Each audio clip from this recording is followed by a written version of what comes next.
दोस्तों एक बार फिर हम हाजिर हैं जम्मू कश्मीर की 10 बड़ी और अहम खबरों के साथ, वो तमाम खबरें जिनका आपसे है सीधा सरोकार। आपका मेजबान मैं हूं विशाल आजम। जम्मू के कन्वेंशन सेंटर में आतंकी हिंसा से मुतासरा खानदानों को एलजी मनोज सिन्हा ने तकर्रुरी नामा बांटा, यानी नौकरी के लिए तकर्रुरी नामा बांटा।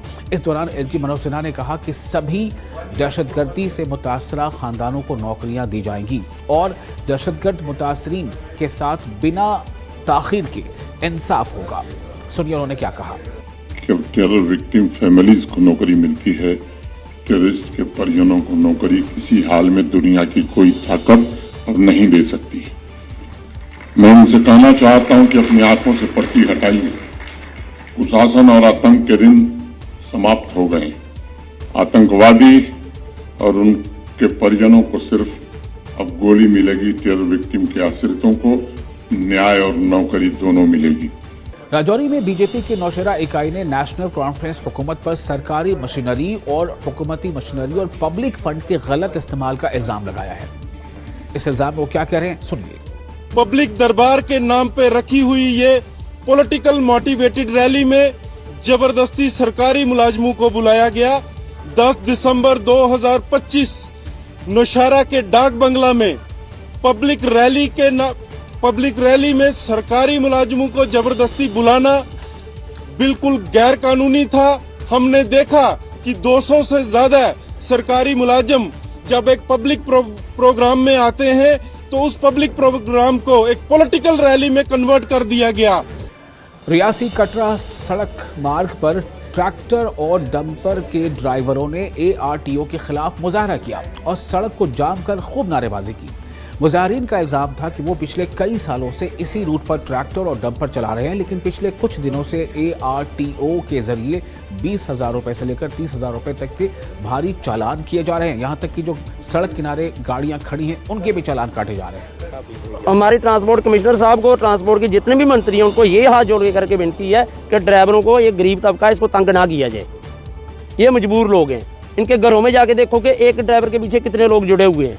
इधर RTO साहब आए, गाड़ी आई नीचे से लोड होके, उसने पर्ची लेनी थी, चलान लेना था और उसको पूछते हैं कि तेरी गाड़ी ओवरलोड है, तेरे पास ये चलान नहीं है, पता नहीं क्या क्या बोल रहे थे उसको, और उसको ओवरलोड का चलान करके, सर गाड़ी देखो ओवरलोड है ही नहीं है।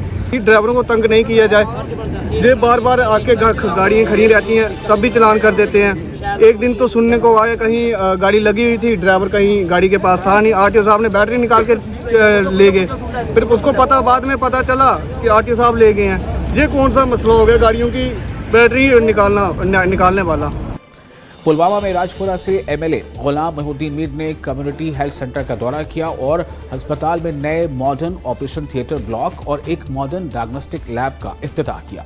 इस दौरान रुकन असेंबली के साथ chief medical officer doctor Tahmina Jamil और BMO डॉक्टर जहूर अहमद भी मौजूद रहे। रुकन असेंबली मीर ने यहां मेडिकल सहूलियात को लेकर एक रिव्यू मीटिंग भी की। तुराल की गुजर बस्ती हापुत जुल गलशनपुरा में पीने के पानी की जबरदस्त कमी है। JJM यानी जल शक्ति मिशन के तहत यहां 2 करोड़ रुपए की लागत से पानी की टंकी भी बनाई गई थी, लेकिन मैकेनिकल काम अधूरा होने की वजह से पानी की सप्लाई शुरू नहीं हो सकी है।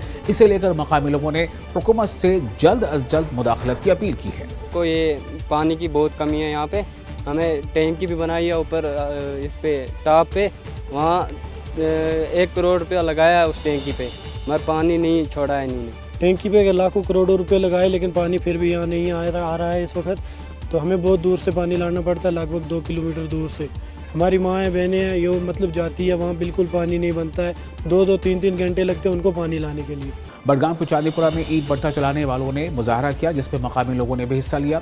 मुजाहरीन का कहना था कि वो कई सालों से ईंट भट्टे चलाकर अपना गुजारा कर रहे हैं, लेकिन अब उनके खिलाफ इंतजामिया एक्शन ले रहा है। वो कई सालों से पोल्यूशन और दूसरे डॉक्यूमेंट्स लेकर अलग अलग शोबे के पास जा रहे हैं, जहां उनकी कोई सुनवाई नहीं हुई।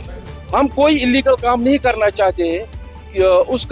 उसका रीजन ये है कि हमें पोल्यूशन कंट्रोल बोर्ड जो है वो हमें नहीं दे रहा है ये गंजट।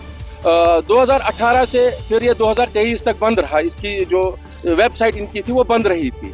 फिर 2023 में इन लोगों ने छोड़ी। जो उसके पहले पैरामीटर्स थे वो थे 300। जब 2023 में इन लोगों ने खोले वो था 1000 1 किलोमीटर। आप बताइए, जब हमने इसकी लीज डीड भी बनाई हुई है, डीसी साहब ने हमें लेटर भी दी है, तहसीलदार साहब ने हमें लेटर भी दी है, 8-8, 9-9 एनओसी हमने लाई हुई है। इस लाइसेंस बस अभी नहीं मिल रही है। हम इनको बोल रहे हैं कि आप बोलिए हमें क्या करना है, इसके लिए हम वो तक करने के लिए तैयार हैं। कश्मीर ट्रांसपोर्ट कॉन्फेडरेशन ने ऐलान किया है कि वो अभी बंद या हड़ताल का आह्वान नहीं करेगा। जम्मू में हाल ही में हुई एक मीटिंग में कश्मीर के ट्रांसपोर्टर्स से जुड़े खास मुद्दों पर चर्चा नहीं हुई। कश्मीर ट्रांसपोर्ट कॉन्फेडरेशन का ये फैसला जम्मू और कश्मीर वेलफेयर एसोसिएशन के सोमवार को बुलाए बंद के आह्वान के बाद आया है, जिसमें जम्मू इलाके के ट्रांसपोर्टर्स से जुड़े मुद्दों को शामिल किया गया है। इससे पहले भी जब भी हमने स्ट्राइक करने से पहले जो उन्होंने मुद्दे बोले वो हमने ऑलरेडी उठाए हैं, गवर्नमेंट से टेकअप किए हैं, कमिश्नर सेक्रेटरी से, ट्रांसपोर्ट कमिश्नर से। वो 10 मुद्दे हमारे पास है और हमने इस पर काम भी किया है। लेकिन एक नई डेवलपमेंट जो परसों एक ऑर्डर हुआ सेंट्रल गवर्नमेंट की तरफ से कि जो हाइक हुआ फीस, इस बारे में ना तो अभी हम गवर्नमेंट के पास गए हैं, ना हमने गवर्नमेंट से बात की है, ना सेंट्रल गवर्नमेंट से, ना स्टेट गवर्नमेंट से। तो जब तक ना हम उनसे भी बात करें कि उनका जवाब क्या है, क्या वो कर पाएंगे या नहीं कर, क्योंकि ट्रांसपोर्ट को आपको पता हम किन हालात से जूझ रहे हैं। आप देख रहे पिछले 30 साल से जो हालात यहाँ कश्मीर में रहे, उसमें सबसे ज़्यादा अगर हिट हुआ है तो वो ट्रांसपोर्टर हुआ है। पुलवामा में 33 किलोवाट की बिजली की नई लाइन बिछने से शहर और आसपास के लोगों को बड़ी राहत मिली है।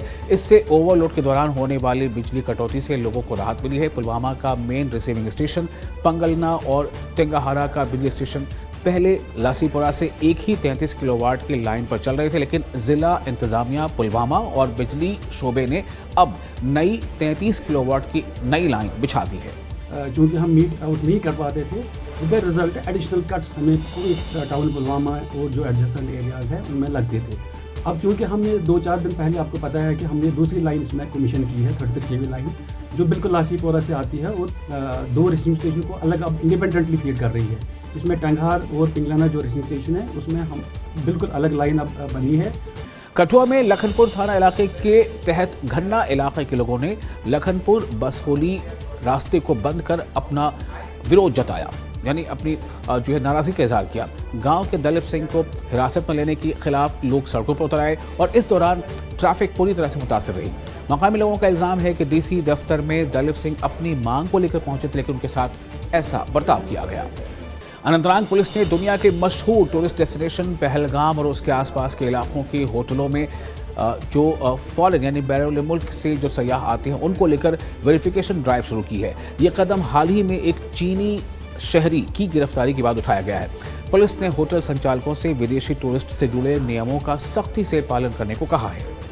देखिए जी, ये हमारी ड्यूटी है पुलिस को इन्फॉर्म करना कि किसने चेक इन किया, किसने चेक इन नहीं किया। खासकर कि जो फॉरेनर्स है, जो एक टूरिज्म एक्ट पहले ही बना हुआ है, फॉर्म C जिसे कहते हैं, वो हमारे होटल में भी आए, हमारे चेक भी किया, हमारे को बराबर डिटेल्स थे, तो उन्होंने चेक करके फर्दर ये बोला कि आप उनका यहाँ से निकल के वो कहाँ किधर जाते हैं वो भी आप मेंशन किया करें। तो एक प्रॉपर इन्फॉर्मेशन अगर एक टूरिस्ट की जो लॉ इन्फोर्समेंट एजेंसीज हैं उनको हम देते रहे तो हमारे लिए भी बेहतर है, पूरे टूरिज्म के लिए बेहतर है। तो ये थी वो तमाम अहम खबरें। मुझे उम्मीद है कि आपको खबरों का ये शुमारा पसंद आया होगा। आप अपने तासुरात हमें कमेंट बॉक्स में शेयर ज़रूर कर सकते हैं।